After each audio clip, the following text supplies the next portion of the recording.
Bonjour et bienvenue sur le podcast Santé Sport de Caprol, société suisse de vente de matériel de sport et de rééducation de qualité. Profite du présent en préparant l'avenir.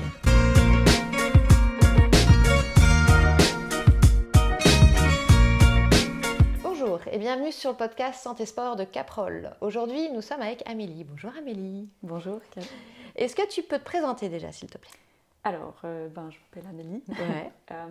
J'ai grandi à Fribourg et puis là, je suis actuellement à Vevey en tant que physiothérapeute au centre Sport Thérapie. Et en parallèle, j'ai terminé cette année mon travail de master en sport santé recherche à Fribourg. Et surtout mon travail de master qui s'intitule cycle menstruel et athlète féminine, enfin la thématique est cycle menstruel et athlète féminine, qui est un petit peu le thème du sujet aujourd'hui. Exact. C'était athlète féminine sur les sports d'endurance ou sur les sports de façon générale ? C'était principalement sur les sports d'endurance, puisque on a choisi un pool d'athlètes qui était dans cette optique-là de faire des sports d'endurance, du vélo, de la course à pied, ski alpinisme. Ok.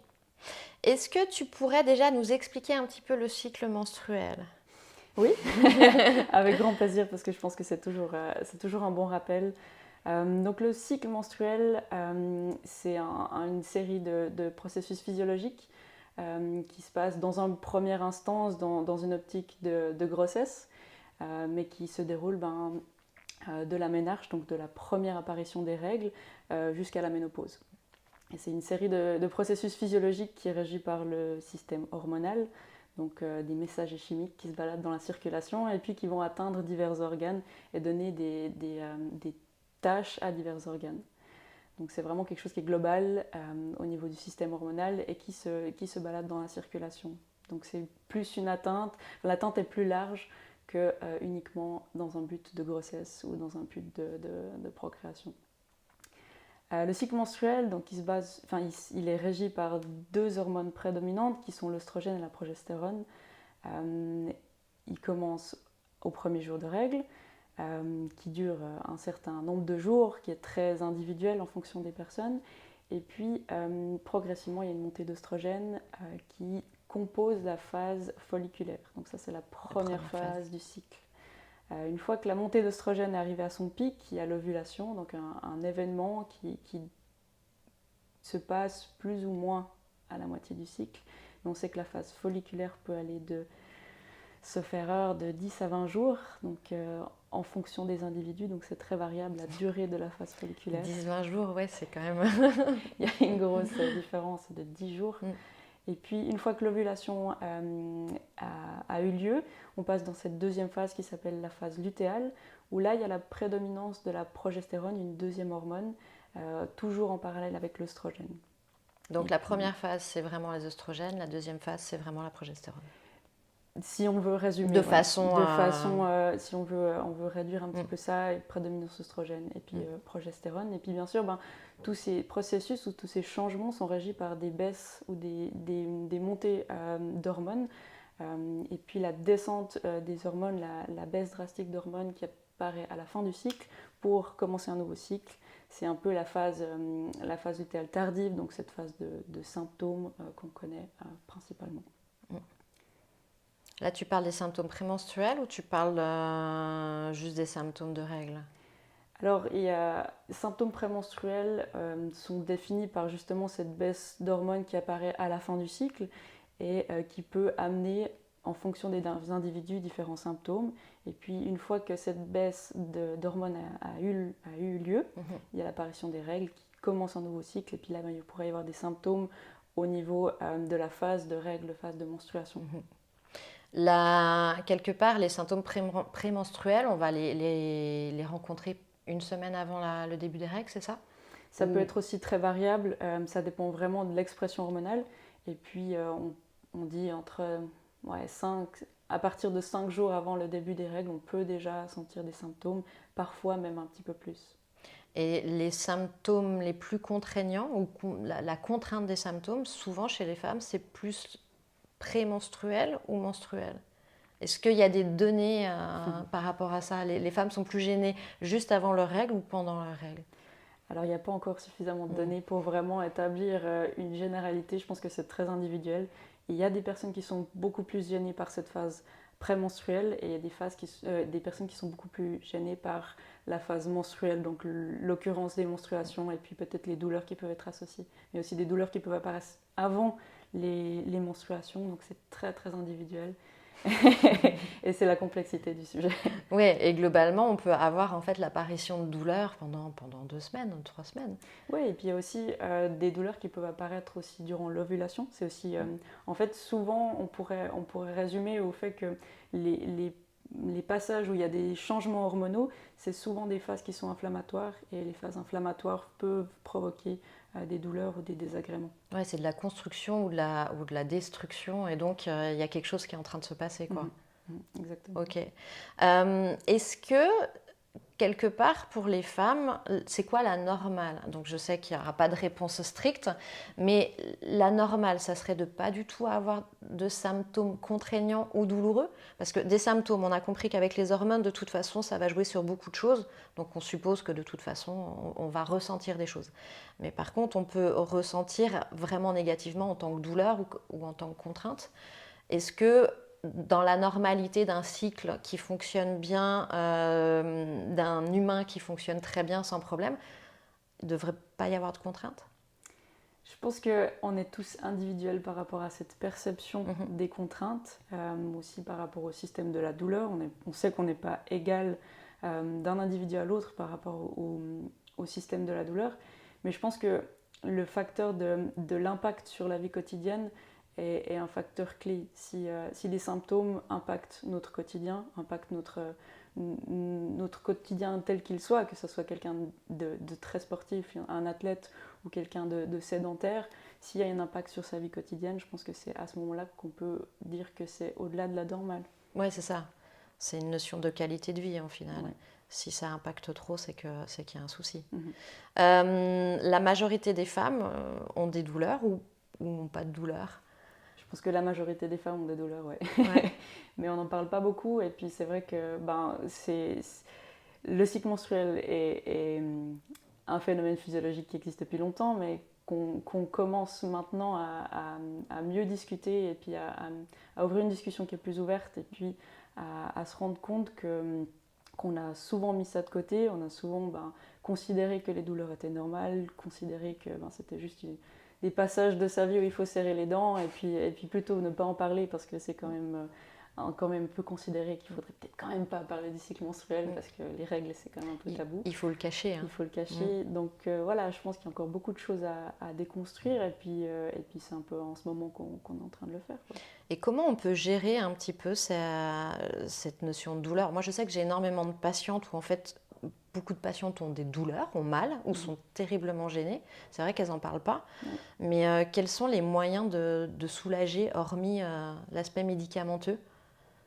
L'orientation? Oui, je pense que l'orientation aujourd'hui qui pourrait avoir des clés, c'est vraiment par rapport à l'hygiène de vie, il y a beaucoup de facteurs qui peuvent vraiment influencer ce climat douloureux, et puis la nutrition. Mais comme tout sujet d'étude dans la nutrition, c'est quelque chose de compliqué parce que c'est multifactoriel, et puis on n'arrive pas encore à dire il faudrait utiliser tel ou tel aliment pour vraiment diminuer drastiquement les douleurs. Mais je pense qu'il y a beaucoup de clés qu'on ne connaît pas encore dans la nutrition, dans l'hygiène de vie, dans la diminution du stress, dans l'augmentation peut-être de la récupération, qui pourraient avoir un impact sur les douleurs. Ouais. Et l'activité physique, on sait que c'est le médicament pour tout, et qu'il a plutôt tendance justement à diminuer un peu les douleurs, à avoir un aspect aussi un peu d'endorphine qui pourrait aussi impacter ce genre de douleur. Donc, je pense que après, c'est difficile sur des femmes qui ont vraiment des douleurs qu'elles décrivent un petit peu comme de spasmes. Ouais. Aller leur dire de faire des activités physiques. Alors marcher, mais même marcher, elles ne sont pas confortables parce que la posture n'est pas forcément bonne. Est-ce que toi, tu as des activités qui sont plus évidentes? Ouais. Je pense que la marche, c'est déjà assez contraignant. La course, le vélo peut-être peut être un petit peu plus doux. Mais on parle vraiment d'activité physique légère, donc ça pourrait simplement être faire du yoga, peut-être même du yin yoga, quelque chose de vraiment doux, mais se mettre en mouvement, peut-être exercice respiratoire, des choses qui sont quand même en mouvement, mais pas forcément avec des impacts, et puis on ne parle pas d'intervalle. Oui. À la limite, des choses qui drainent, et avec une mise au calme. Mhm. Je pense à quelque chose, des choses toutes bêtes ou des principes de gaine qui vont, alors toujours du bas vers le haut, mais qui vont gainer toute cette partie basse abdominale. Ça pourrait être intéressant aussi sur des douleurs, cette notion de compression. À partir du moment où tu vas avoir une zone douloureuse, si tu mets une compression qui va dans le bon sens et qui permet de stabiliser, peut-être que pour la mâche, ça serait éventuellement plus facile. Ça pourrait, et je crois qu'il y avait une étude, ça fait un petit moment, c'était pendant mon bachelor, et je sais que j'avais des amis qui avaient travaillé sur la dysménorrhée en physiothérapie. Il y avait très peu d'études, c'était un peu leur conclusion, et je crois que la thérapie manuelle et le taping avaient peut-être un impact de diminution de douleur. Donc, le taping pour faire une sorte de maintien. Après, bon, il faut toujours le mettre, mais c'est vrai que le taping, on n'y pense pas. Mais je pense que ça peut être des choses assez intéressantes pour l'activité physique. À y penser.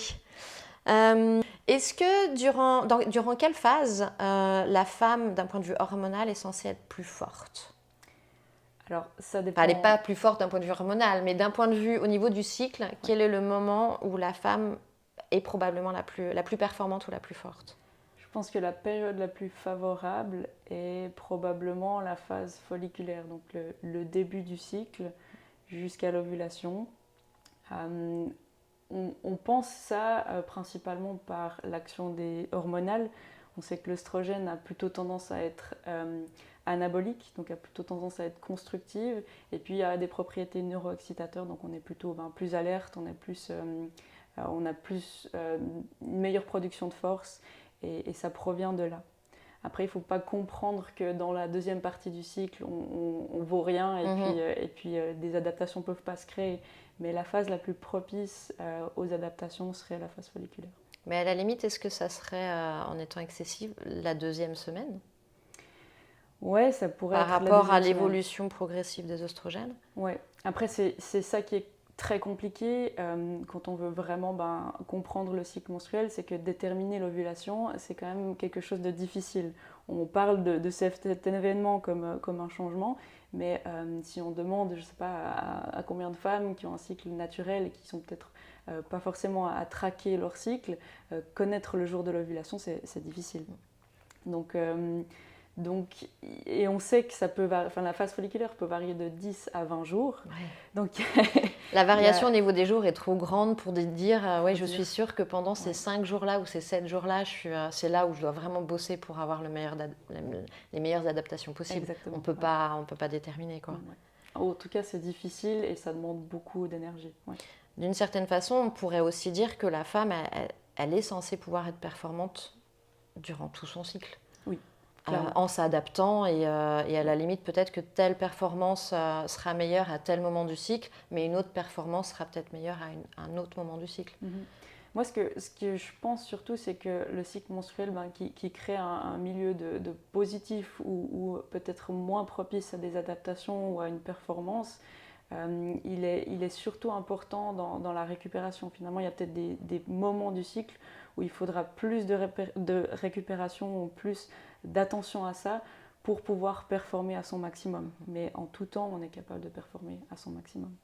Il faut toujours avoir l'équilibre entre adaptation, récupération et stimulation. Exactement, oui.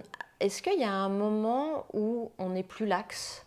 Personnellement, moi, je ressens vraiment une période du cycle où je me sens beaucoup plus où j'ai un genou où je me sens beaucoup plus laxe. Est-ce que c'est une idée ou est-ce que c'est quelque chose qui pourrait s'expliquer d'un point de vue hormonal ? Ça s'explique au point de vue hormonal, encore une fois, par l'œstrogène qui, à son pic, donc quand il y a une grande prédominance d'œstrogène, peut avoir des impacts sur la laxité ligamentaire. Un petit peu comme les mêmes effets qu'il y aurait pendant une grossesse, en fait, qui augmentent la laxité ligamentaire. Ouais. Donc, on pourrait, d'un point de vue théorique, d'un point de vue pratique, c'est toujours différent, mais d'un point de vue théorique, on pourrait dire que les oestrogènes, d'une certaine façon, pourraient favoriser l'adaptation, mais en même temps favorisent la laxité et donc un travail de stabilisation qui est censé être plus fort. Donc il y a toujours ce plus et ce moins. En fait, l'œstrogène amène, oui, quelque part physiologiquement quelque chose de positif, mais en même temps être plus laxe, c'est plus grande difficulté de contrôle, donc pour moi c'est négatif. Ouais. Après, c'est toujours une question de degré. Est-ce qu'on est un tout petit peu plus lax que d'habitude et probablement ça n'a pas d'impact sur notre performance. Ça dépend aussi du sport qui est pratiqué, ça dépend à quelle intensité. Donc je pense que ce n'est pas des facteurs qui sont directs. C'est un climat, un milieu qui peut favoriser ou compromettre certaines choses et puis qu'il faut peut-être prendre en considération. Mais c'est jamais parce qu'il y a l'ovulation qu'on va se blesser, parce qu'on est lax. Ce ne sera jamais une conséquence directe comme ça. Ce qui est intéressant, c'est vraiment de se dire, ok, il y a un climat hormonal, ce climat hormonal, comment il s'exprime chez moi ? Et après, essayer d'adapter pour justement éviter éventuellement, enfin, quand on est des athlètes de haut niveau ou pas d'ailleurs, est-ce que je vais adapter mon entraînement ? Est-ce que je vais faire peut-être plus attention ou je vais peut-être plus m'écouter parce que je sens que je suis plus laxe, donc je dois un petit peu plus maîtriser. C'est toujours une notion de comprendre le climat qui est propre à chaque individu, quoi. Oui, je pense que c'est là la grosse clé, c'est d'apprendre à se connaître à travers le cycle menstruel pour connaître ses besoins et puis arriver à peut-être déterminer quels sont les facteurs qui sont liés justement à ces variations hormonales et qui nous impactent le plus. Mais ça prend du temps. Et probablement c'est un processus qui se fait sur toute sa vie hormonale. Enfin, et ça change aussi la vie hormonale entre son cycle menstruel à 18 ans ou son cycle à 37 ans, il sera probablement pas la même chose. Donc c'est des choses qu'il faut apprendre à connaître et puis qu'il faut avoir un petit peu peut-être en arrière de la tête toujours un peu, sans en faire vraiment un goal de vie, quoi. Ouais, c'est ça. Après, la problématique, c'est aussi l'hygiène de vie générale et la nutrition qui impactent sur notre corps. Donc, il n'y a même pas que le cycle hormonal. Donc, ça reste un système hormonal, donc le système endocrinien qui a des facteurs influençants et des facteurs favorisants. Et c'est complexe. Ouais, c'est complexe. C'est ultra complexe. Il faut accepter que c'est complexe et puis. Mais c'est un domaine qui nous amène à la découverte en fait quelque part et à la découverte de soi pour savoir comment on fonctionne et quel impact ça a. Évidemment qu'on va pas découvrir ça en 3 jours, mais c'est intéressant. Est-ce qu'il y a un moment du cycle où le renforcement musculaire avec charge ou sans charge est le plus efficient ? Probablement, encore une fois, cette phase folliculaire, de par, encore une fois, le fait que l'œstrogène serait plutôt anabolique. Moi, je pense les adaptations sont possibles dans toutes les phases du cycle, mais si on veut vraiment travailler un facteur clé de la performance, je pense qu'il est préférable de le mettre dans la première partie du cycle, où probablement les adaptations seront meilleures. Mais on peut aussi le mettre dans n'importe quel moment du cycle. Les adaptations se feront aussi. Mais si on a un objectif et on a envie vraiment d'aller chercher avec ces variations hormonales, probablement que la phase folliculaire sera propice. Oui, parce qu'après, ça serait limitatif de se dire on travaille que durant cette première phase, sachant que le corps il s'adapte à partir du moment où il est stimulé, quoi. Exactement. Maintenant, et ça, il faut vraiment le garder en tête parce que il y a pas mal de gens qui, dans les premières idées d'entraînement en fonction du cycle hormonal, qui se sont dit ouais, mais finalement, on fait quoi ? On s'entraîne pendant la phase folliculaire, puis après, on fait rien pendant 10 jours. Non, c'est pas ça. C'est vraiment, si on a envie d'aller chercher la petite bête, on a envie d'aller chercher en fonction d'une idée physiologique, ce sera peut-être ce terrain propice-là, mais en tout temps, on peut créer des adaptations. Est-ce que c'est vrai que toute la phase où on va avoir un petit peu plus de progestérone, le ressenti de l'exercice peut être ressenti plus difficilement ou plus dur ? Les études qu'il y a sur le RPE à l'entraînement, elles ne sont pas très concluantes pour l'instant, mais c'est possible. C'est possible aussi toujours en fonction des symptômes ou du ressenti de cette phase. La progestérone a aussi des fois une action sur la rétention d'eau, donc on pourrait avoir une composition corporelle qui change à ce moment-là. Et donc du coup ressentir l'effort un peu plus difficile. Il y a aussi des fois des impacts sur l'effort respiratoire qui peuvent être ressentis. C'est toujours un ressenti, c'est c'est pas encore prouvé scientifiquement, mais c'est des symptômes qui sont connus dans cette phase-là, donc ça peut aussi impacter notre ressenti à l'entraînement. Mais à la limite, je trouve que ça peut être intéressant, c'est que si on le sait que durant cette phase-là, le ressenti sera un petit peu plus dur, d'une certaine façon, on travaille une adaptation à l'effort, d'un point de vue mental, rien que d'un point de vue mental, puisque quand cette phase va être finie, comme un deuxième élan, mais c'est plus facile. Donc à la limite, on pourra peut-être s'entraîner un peu plus dur. Ça ne veut pas dire qu'on ne s'était pas entraîné dur avant, mais le fait de savoir que le ressenti, on s'adapte. Et à la limite, mentalement, on est en train de travailler l'endurance à l'effort, quoi. Ouais. Et ce facteur psychologique, il est clé, parce que finalement, si on apprend à savoir que peut-être dans une partie, dans la fin du cycle, on se sent peut-être plus lourd, un peu de rétention d'eau, un peu de difficulté respiratoire, on sera aussi déjà un peu plus résilient en se disant voilà, c'est normal, ça fait partie des choses que je connais et qui reviennent, donc ça va se passer beaucoup mieux dans une semaine. Et puis ça nous permet vraiment d'avoir des clés psychologiques qui sont au lieu de se dire mais qu'est-ce qui se passe avec moi, pourquoi il y a une semaine je me sentais super bien et super performante, puis maintenant rien ne va. Essayer d'en tirer du positif pour moi derrière, plutôt que de partir dans la déprime en fin de compte, je suis lourde, ça marche pas, je comprends pas. Non, on le sait en fait, hormonalement ça s'explique. Et à la limite, ça me permet de travailler avec cette notion de lourdeur. Parce que quand je veux pouvoir augmenter mon entraînement ou quand je vais faire des sports d'endurance et que j'arrive à certains kills ou à un certain temps, la lourdeur, on va la sentir. Donc là, à la limite, oui, l'effort n'est pas si énorme que ça, mais mentalement, je le sens, je me sens lourde. C'est aussi, je pense, une façon de travailler mentalement. Ouais, mentalement. Donc ça, c'est aussi intéressant. Et est-ce que tu as des tips ou des applications? Comment tu conseilles de suivre notre cycle? Comment on peut découvrir notre cycle, même si ça se fait sur plusieurs années?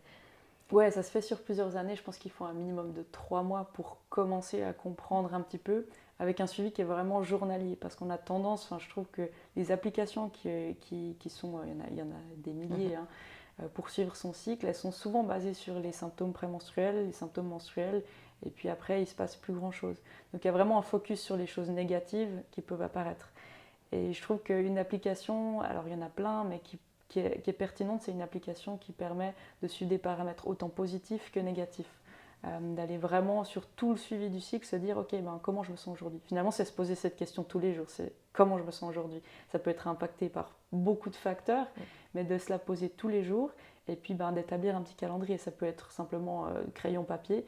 Dans les applications qui sont les plus développées, je pense qu'il y a Wild AI, qui est une application qui est malheureusement très commerciale, je dirais, mais qui est quand même assez pertinente sur ce côté. Il y a des choses positives et il y a des choses négatives. Je crois qu'il y a aussi Moody, et puis il y a Fit-R, qui sont, je pense, les 3 que je conseillerais.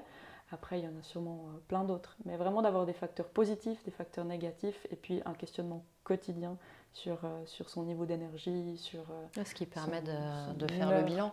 Mais quelque part, tu as ça aussi dans certains sports professionnels au niveau des athlètes, où ils ont décidé, au lieu de dire tiens, tu te sens comment, ils font vraiment un test avec, en quantifiant tout ce qui est charge mentale. Et ça te permet déjà de voir ton état d'humeur, est-ce que tu as bien dormi, pas bien dormi. Je pense que les hormones, ça joue aussi là-dessus. C'est le même processus, c'est du monitoring finalement. Et c'est du monitoring de différents facteurs, que ce soit psychologique, énergétique, qu'on applique. Après, chez la femme, nous, on va rajouter cet aspect hormonal cyclique qu'on n'a pas forcément chez les hommes. Ouais. Et je pense que pour le suivi du cycle, ce qui est important, c'est aussi d'arriver gentiment à déterminer cet événement de l'ovulation. Qui permet de déterminer dans quelle phase on se situe finalement, est-ce que c'est une première phase ou deuxième phase, et ça, il y a encore peu de moyens pour vraiment la déterminer de manière peu onéreuse et rapide. Mais je pense que la température corporelle reste quelque chose qui est simple, le suivi de la température corporelle. C'est la température corporelle que tu vas prendre en externe ou la température corporelle que tu vas prendre en intravaginal? Intravaginal ou oral peut être plus pertinent. Okay. Après, maintenant, il y a pas mal de choses qui sont développées pour la température distale. Donc, il y a des bagues de température corporelle, des bracelets. Et apparemment, c'est presque plus valide, puisqu'on a une mesure qui est continue pendant la nuit, souvent c'est pendant la nuit, et puis on a une mesure qui est continue sur une durée qui est assez longue, et puis un environnement qui est assez stable, et permet souvent mieux de le suivi il est plus pertinent aussi. Et moins contraignant. Ok, ouais, bah oui. Qu'est-ce que tu dis aux femmes, parce qu'il y a énormément de femmes aussi qui ont des troubles du cycle. Il y a l'absence du cycle, à la limite qu'on verra plus tard, qui peut être spécifique, mais il y en a beaucoup qui ont des troubles du cycle à n'importe quel âge. Face à ça, toi, tu réagis comment? Alors, les troubles du cycle, alors dans un premier temps, ça peut être quelque chose de tout à fait normal. On n'est pas des horloges, il y a des variations qui peuvent arriver, un cycle plus court, un cycle plus long, c'est des choses qui sont tout à fait normales.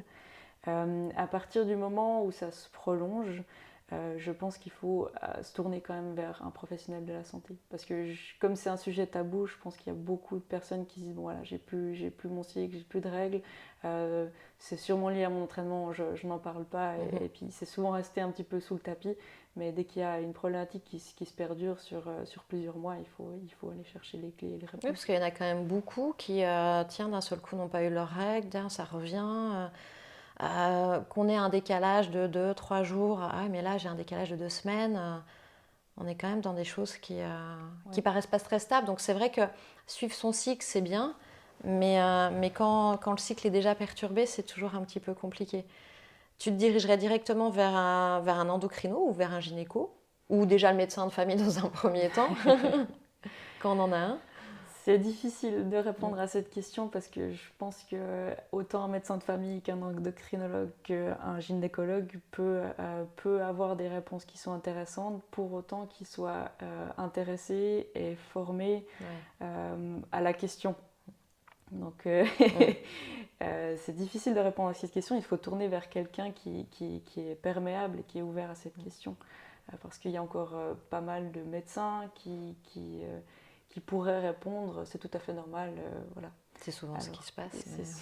C'est souvent ce qui se passe et ça bouge maintenant, mais il y a encore peut-être peu de répondants par rapport à ça. On est d'accord qu'un cycle menstruel, on va dire, dans la normalité, avec des petites variations, mais pas énormes, c'est synonyme de bon fonctionnement du métabolisme. C'est signe du bon fonctionnement du métabolisme, effectivement, surtout du côté énergétique. Et puis c'est vrai que je pense que j'espère pas trop m'avancer, mais toute femme a déjà expérimenté ce phénomène de se dire je suis dans une phase de stress, je sais pas, des examens. Il y a des personnes chez qui ça provoque les règles, elles arrivent plus tôt parce qu'il y a un stress et tout d'un coup il se passe quelque chose. Le système hormonal et le cycle menstruel est régi quand même par une partie du cerveau, donc qui est quand même soumis à différents stress psychologiques ou autres. Ou alors le facteur inverse, que une période d'examen, tout d'un coup le cycle est prolongé et les règles apparaissent à partir du moment où on a fini ces examens. Donc il y a quand même des variations qui sont liées à ça et on réagit par rapport à ça. Et si on connaît son cycle, ça permet de savoir il y a un souci, mais je sais pourquoi au final. Donc, pour ces variations de cycle, il faut essayer de prendre un recul et puis d'arriver à dire au fait, finalement, quel est mon état de stress de cette période, quel est mon état énergétique de cette période, comment je vis ces derniers mois, et puis d'arriver à établir si oui ou non il y a un déséquilibre. Puis moi, j'aurais tendance à dire si on fait un rapprochement avec un élément extérieur, donc principalement le stress, c'est de se dire ok, je suis en phase de stress, là je suis en train de le vivre, je ne peux pas résoudre forcément le problème, mais l'objectif c'est de retrouver un cycle menstruel normal. Exactement. Ouais. Ou normal n'est pas le bon terme, mais régulier, ouais. à peu près régulier. Ou à peu près régulier, ouais. Quoi. Dont l'occurrence est relativement régulière. Ouais.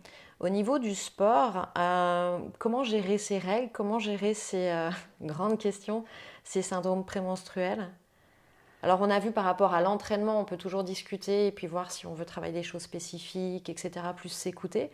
Mais dans le sport, est-ce que c'est souvent compliqué? Ça dépend du sport, encore une fois. Ce ne sera pas le même challenge si on fait un sport plutôt artistique, ce ne sera pas le même challenge si on fait un sport d'endurance sur plusieurs heures. un sport dans l'eau. Ouais, il y a beaucoup de variations en fonction du sport qu'on fait et il y a beaucoup de solutions qui sont à trouver. Et beaucoup de solutions au niveau nutritionnel. Quand on a nos règles, est-ce que au niveau perte de fer, au niveau énergie, au niveau dépenses caloriques, est-ce que c'est un moment qui est difficile par rapport à l'activité physique? Au niveau nutritionnel, il y a sûrement pas mal de clés. On sait, alors la demande en énergie est augmentée plutôt dans la phase lutéale, donc avant les règles. Okay. C'est plutôt à ce moment-là où il y aurait une variation, en tout cas un apport en énergie qui devrait être plus grand. Et puis après, pendant les règles, bien sûr qu'il y a la problématique de la perte sanguine qui peut entraîner des pertes de fer et puis qui porte l'athlète féminine qui porte la femme plus sujette à des problèmes de fer. Donc manger suffisamment, avoir un apport suffisant en fer. Et puis après, je sais qu'aujourd'hui, il y a pas mal de choses qui sont investiguées sur les oméga 3, qui ont plutôt une tendance à être anti-inflammatoires. Et comme on a dit, la phase menstruelle a une phase plutôt inflammatoire et qui pourrait un petit peu diminuer ce facteur inflammatoire. Okay. Donc c'est un peu les premières choses qu'on a. Il y a sûrement plein d'autres choses qui vont être... Ouais. Après, c'est vraiment à la limite du monitoring qu'il faut faire en fonction du sport que tu effectues au niveau de ta fatigue. Si tu es très fatigué, est-ce que c'est du fer? Est-ce que c'est parce que tu te sens un peu plus lourde? Et changer l'alimentation en fait. Tester avec l'alimentation certains aliments qui sont peut-être plus anti-inflammatoires ou qui t'apportent plus d'énergie, je ne sais pas. Oui, il y a ces deux facteurs. Je pense qu'il y a le facteur inflammatoire qui est quand même une inflammation qui est aussi très locale au niveau du bas du ventre, qui peut se prolonger ou se propager plutôt dans le système digestif. Donc c'est quand même tout un système qui est impacté. Donc d'arriver à diminuer ou à donner des nutriments qui sont qui sont anti-inflammatoires, en tout cas qui n'auront pas tendance à déranger le système digestif, ça peut déjà être une clé. Après, on est encore une fois tous différents par rapport au système digestif. Quelque chose qui provoque une inflammation chez quelqu'un ne le provoque pas toujours chez quelqu'un d'autre. Donc ça, je pense que c'est déjà quelque chose qu'on peut tester à soi-même ou en tout cas avoir un intérêt ou une attention particulière. Ouais. Au niveau des... Alors les sports collectifs, c'est quand même assez difficile de gérer toutes les athlètes qui jouent ensemble. Mais au niveau individuel, est-ce que toi, tu adapterais vraiment ton entraînement en fonction de ton cycle ou en fonction de ton ressenti? Ou est-ce qu'au final, tu as ton plan d'entraînement et voilà, tu te préoccupes absolument pas de ton cycle? Comment toi tu ferais, comment tu fais et à la limite, comment un coach sportif est censé faire? Grande question, on en a pour 1h30. Oui, je pense aussi. Non, dans un premier temps, on y revient, c'est vraiment ce travail, je pense, dans un premier temps individuel, d'apprendre à se connaître, d'apprendre à connaître son cycle, parce que s'il n'y a pas cette condition-là, on ne peut pas aller sur un entraînement qui est adapté au cycle, puisque c'est individuel, puisque la phase folliculaire peut durer de 10 à 20 jours, la phase lutéale de 10 à 15 jours. Donc il y a un travail de monitoring. Le coach, il peut pas non plus, même si tu lui donnes à peu près quand est-ce que j'ai mes règles et ainsi de suite, il a besoin d'avoir tes ressentis pour savoir réellement ce qu'il doit adapter. Et si on doit d'abord connaître son ressenti pour après le transmettre. Donc, oui, c'est ça. Donc c'est un travail qui se fait sur le long terme et puis où il y a différentes étapes. Apprendre à se connaître, apprendre à communiquer avec le coach, je pense, apprendre déjà à communiquer son ressenti avant de prendre en considération. Dans un premier temps, c'est dire ok, je crois que ça se passe comme ça, je crois que je me sens plutôt bien, aujourd'hui c'est comme ça, et d'arriver à le transmettre. Et puis après, pour moi, le cycle menstruel, ça doit être une trame de fond. Ça ne doit pas être le plan d'entraînement qui est stick sur la variation hormonale. C'est se dire, ok, il y a cette trame de fond, comme s'il fait beau aujourd'hui ou c'est la grande tempête, on ne va peut-être pas forcément partir pour des heures d'entraînement à ce moment-là. Ça doit être un petit peu la même chose. Ça doit être, ok, voilà, je sais que cette trame de fond est telle, on va essayer peut-être de caler les entraînements un peu plus difficiles dans cette première partie du cycle. Si on a un objectif ou en tout cas une phase clé, dans toute périodisation de l'entraînement, il y a des moments qui sont hauts en intensité et des moments de récupération. Donc si on arrive à créer une haute intensité sur une partie, c'est génial et ça peut aussi avoir un intérêt. Et puis au-delà de ça, ça peut être aussi vu à l'inverse. On peut se dire, ok, on a une compétition qui va peut-être probablement tomber sur un jour où on sait qu'on se sent un petit peu moins énergique. Peut-être à l'entraînement, malheureusement, il va falloir essayer de le travailler et puis essayer de contrebalancer ce sentiment, puis dire, ok, voilà, maintenant je sais que je suis capable de performer dans cette phase où je me sens moins bien. Quelque part, c'est la même chose que adapter son entraînement à la charge mentale. Ouais. Même si la charge mentale, ça englobe beaucoup d'éléments, d'une certaine façon, tu adaptes ton entraînement à comment tu te ressens par rapport à ton cycle. Et puis si ensuite c'est régulier et que tu sais dans telle période, je suis comme ci ou comme ça permet d'adapter l'entraînement de façon un petit peu plus spécifique. Mais est-ce que tu penses qu'on devrait des fois essayer de décaler, est-ce que tu vois ce que je veux dire, de faire en sorte par rapport aux compétitions ou par rapport à l'entraînement, d'essayer de voir de décaler les règles ou de bidouiller des trucs pour justement que ça s'imbrique? Moi, je pense pas, mais je pense que c'est... toi, quand on cherche la performance à l'extrême... je pense que c'est trop difficile. Et au-delà de ça, il y a le cycle menstruel, mais c'est une petite partie du puzzle de performance. Après, il y a tout d'autres, les aspects de la récupération, le climat de l'environnement, de son entourage. Il y a tellement de facteurs liés à la performance. C'est pas l'unique, ce sera jamais l'unique. Et si on a envie de l'intégrer à ce puzzle, ça peut être intéressant, mais c'est pas la seule raison, c'est pas la seule clé, quoi. Les hormones jouent aussi sur l'humeur. Il y a une période où au niveau humeur, on est plus désagréable, plus agressive, ou comment donner le bâton pour se faire battre. Alors pourquoi je dis ça? Parce qu'au final, si tu réalises aussi que les hormones ont un impact sur ton humeur, et qu'au final, sur une période qui est censée être plus difficile d'un point de vue performance, tu te sens plus agressive, à la limite, pourquoi pas utiliser justement cet aspect émotionnel pour travailler ton physique? Tu vois ce que je veux dire? Ouais. Alors ça part dans des choses qui sont sûrement complexes. Et il faut déjà avoir identifié que c'est une phase où on est peut-être plus agressive. Et ça, c'est pas facile. Parce que souvent, quand on est dans un brouillard mental et qu'on est un peu, on range un peu son frein, on va pas forcément tout de suite admettre que c'est peut-être hormonal. Et on n'aura jamais la confirmation 100% que c'est lié à ça. Donc c'est compliqué. Après, c'est toujours cette notion d'essayer de jouer autant sur le physique que sur le psychologique pour essayer de performer quand tu es plus fatigué et que ça va pas. En même temps, si tu as la gagne, si ça se trouve, tu vas mieux performer, quoi. Donc on peut jouer un peu sur tout. La conclusion, c'est vraiment de dire que le cycle menstruel, il est censé être régulier, que s'il ne l'est pas, il faut qu'il le devienne, qu'on peut jouer sur plein de choses autour, que ce soit la nutrition, l'hygiène de vie, tout a un impact, que ça a un impact sur tout, qu'il faut s'en préoccuper pour se connaître. Si tu connais ton cycle menstruel, ça te permet d'écouter ton corps aussi, quoi. Est-ce que toi, tu as en tête des mythes qui sont qu'on entend encore à droite à gauche, qui sont complètement faux?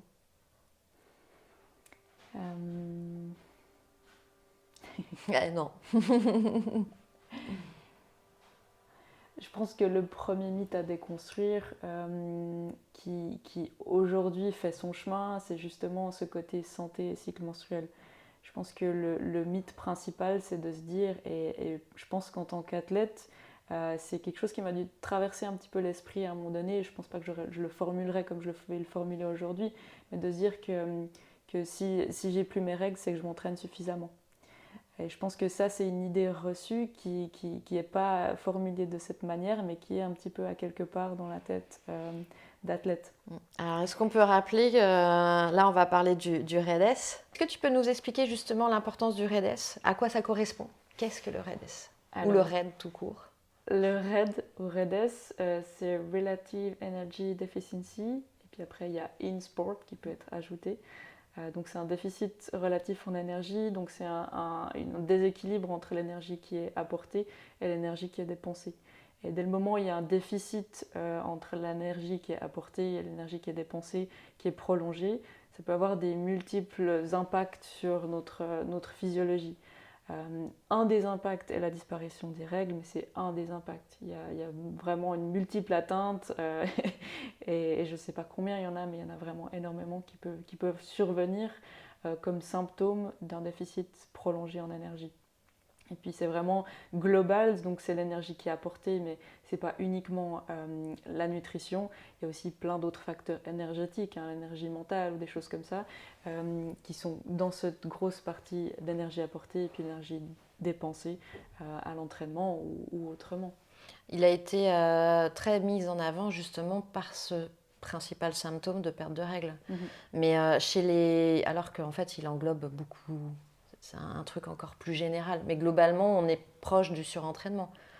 Oui, on se dirige vers le surentraînement. Le surentraînement et un déficit en énergie. Ouais. Mais ce qui est important, je pense aussi de remettre un peu en lumière ce déséquilibre ou ces variations, ces irrégularités du cycle. C'est pas non plus...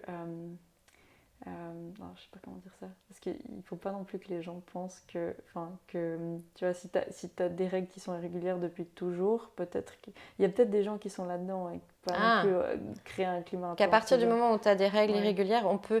Mais c'est le même principe, en fait. Pour moi, on est des êtres vivants, on fonctionne de façon cyclique. Donc à partir du moment où ton fonctionnement cyclique, il est rodé de chez rodé, bah, ça roule, quoi. Maintenant, c'est pas parce que tu vas pas te réveiller tous les jours à la même heure que tu dysfonctionnes vraiment énormément. Mais par contre, bah, ton voisin, lui, est toujours à la même heure. Faut pas être dans les extrêmes, quoi. Il y a l'aspect être cyclique vraiment... théorie, le top, et puis c'est cool. Et puis après, il y a l'aspect pratique.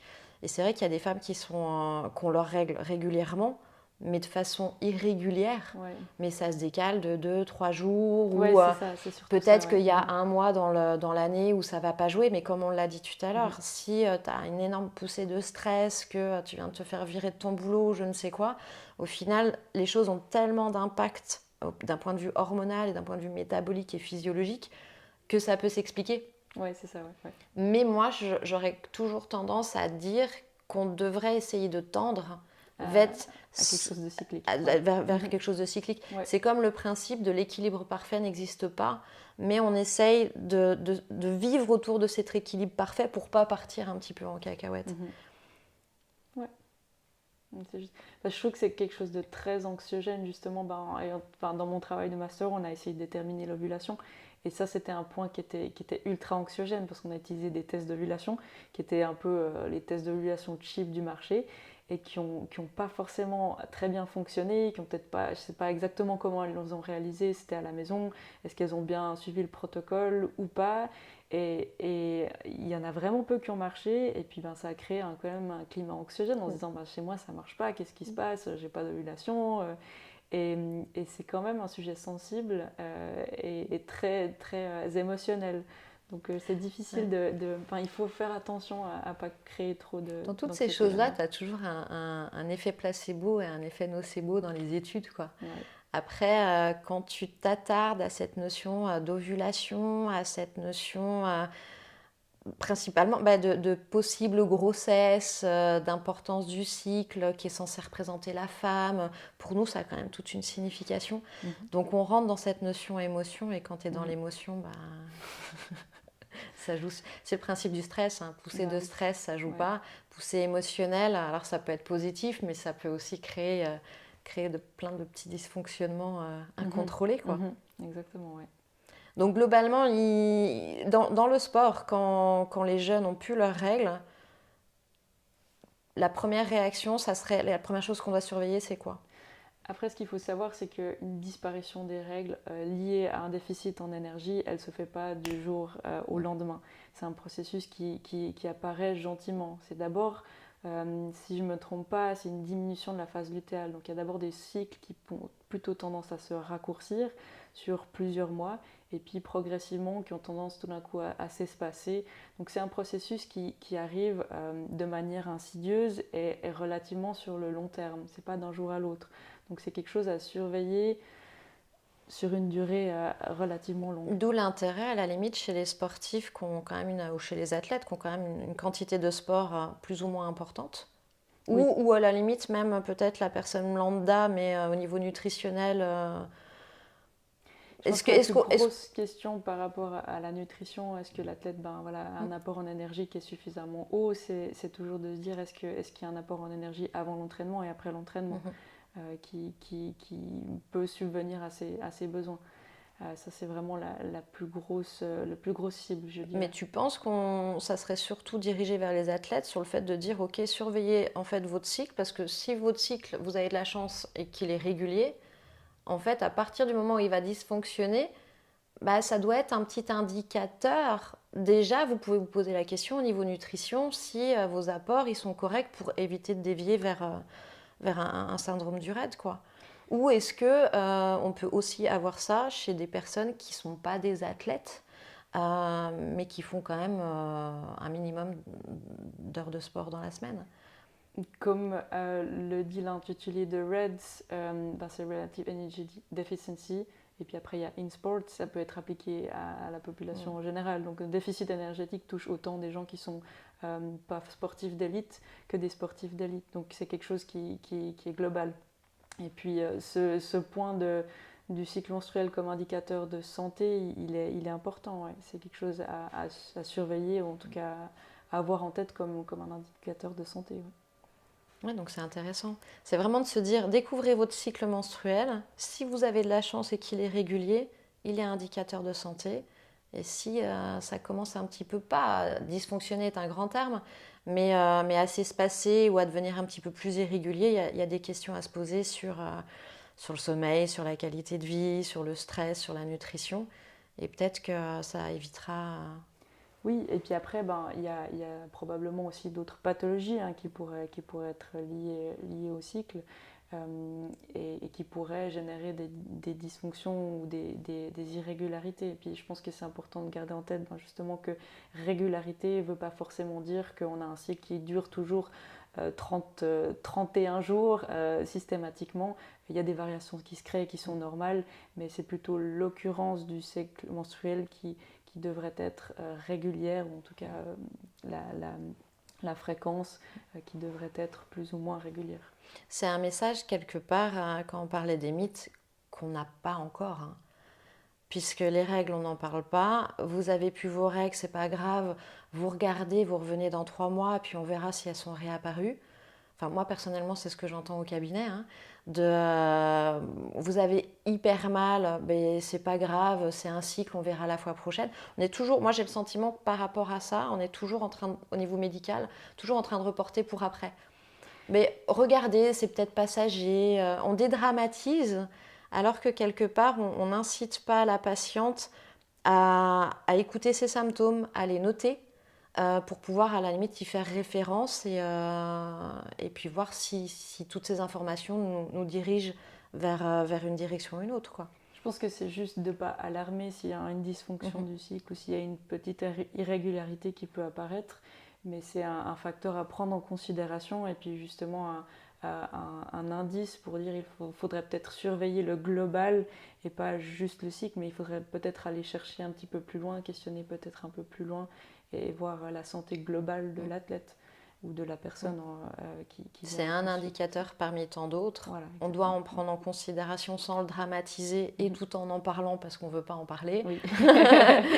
Et puis après, voir un petit peu ce que ça nous apporte. Parce que on est plein de petites pièces qui s'interfèrent, quoi. Et puis je pense qu'aussi, peut-être que dans le monde médical, c'est encore difficile de s'avancer sur les impacts de ces irrégularités parce qu'il y a encore peu de données sur le cycle menstruel, que ce soit du côté athlète ou du côté sport, mais que ce soit globalement du point de vue de santé. Donc c'est encore un domaine qui doit mûrir et pour qu'on puisse donner des réponses claires quand il y a ce genre de situation qui peut arriver. Il y a encore plein d'études, je pense, à faire qui vont être très compliquées puisque c'est vraiment intra-individuel. Donc pour faire des études, je pense que c'est vraiment pas facile.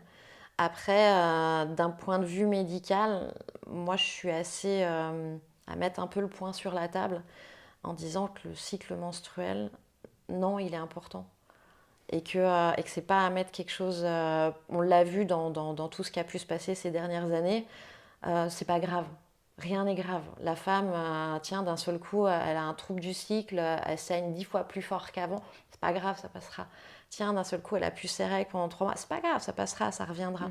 Et en fait, il y a une sorte de dédramatisation. Donc, c'est vrai qu'il ne faut pas inquiéter les patientes parce que notre corps, il réagit. Donc, on a le droit aussi de dysfonctionner de temps en temps.